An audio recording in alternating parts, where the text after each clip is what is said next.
Bonjour chers frères et sœurs, bienvenue à ce nouveau communiqué hebdomadaire. Cette semaine, ce jeudi en particulier, est le jour férié américain du Thanksgiving.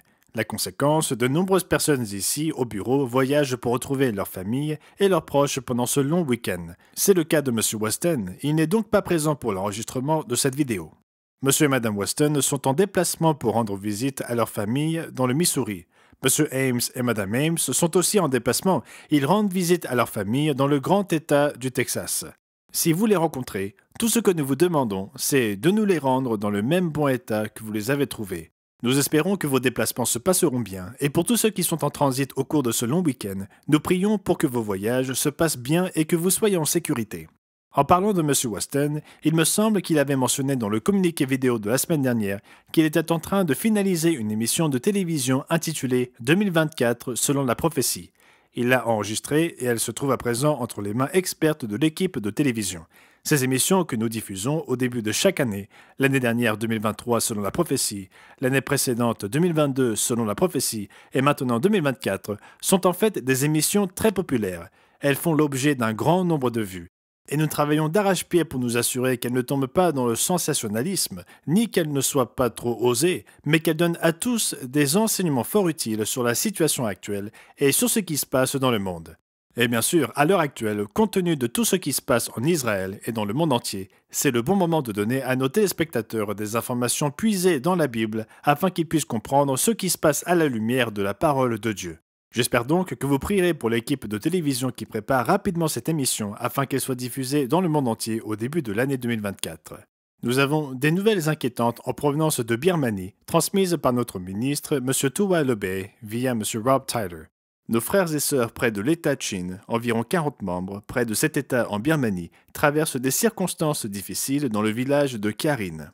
Une route a été fermée par l'armée et il leur est donc très difficile d'obtenir les marchandises dont ils ont besoin, la nourriture, avec d'autres fournitures.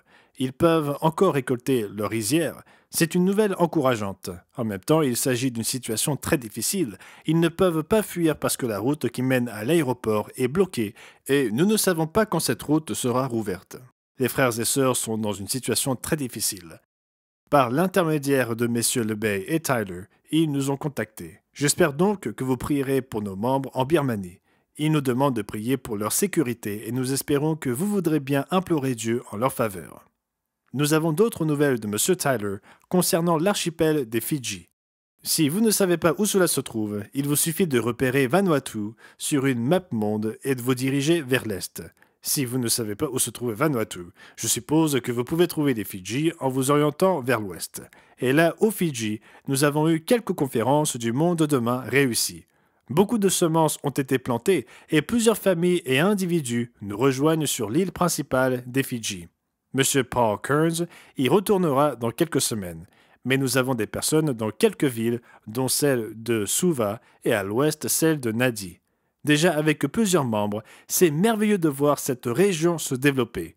Certains d'entre eux sont issus de notre ancienne association. Ils sont ravis de voir que l'œuvre se poursuit et que la vérité est toujours enseignée. C'est donc merveilleux de voir des fruits dans cette région. Merci de prier pour les ministres et le personnel ministériel qui se rendent dans cette région pour s'occuper d'eux. Et priez pour les nouvelles familles qui se joignent à nous afin qu'elles croissent, qu'elles apprennent et qu'elles se rendent compte qu'elles ont trouvé un foyer. Pour conclure ce communiqué aujourd'hui, je voudrais parler un peu de M. John Meekin. Vous l'avez probablement appris lors des annonces du sabbat dernier. M. Meekin est décédé jeudi dernier, au petit matin. Il était ministre au Royaume-Uni et il contribuait fréquemment à des articles pour la revue du Monde de demain. Beaucoup d'entre vous se souviennent sans doute d'avoir lu ces articles dans la rubrique intitulée « L'appel de Londres » dans notre revue en anglais. En fait, nous avons publié, je crois, son dernier article peu de temps avant son décès. Nous parlions de lui au sein du département éditorial et partageons nos souvenirs. L'un des membres du département éditorial a mentionné l'une des choses qu'il appréciait le plus chez lui, le fait que M. Meekin aimait vraiment le processus du faire qui aiguise le faire.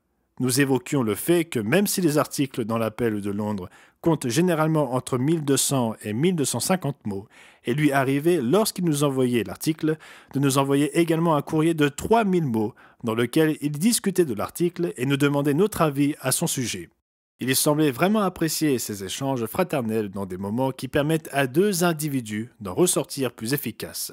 Je me suis dit que c'était un bon exemple. J'espère que chacun d'entre nous ne se satisfait pas trop de l'acuité qu'il pense avoir. Chacun de nous peut suivre cet exemple en appréciant et en embrassant le processus d'affûtage, le fer qui aiguise le fer au cours des moments de fraternité que Dieu tisse dans le cadre de nos moments de partage.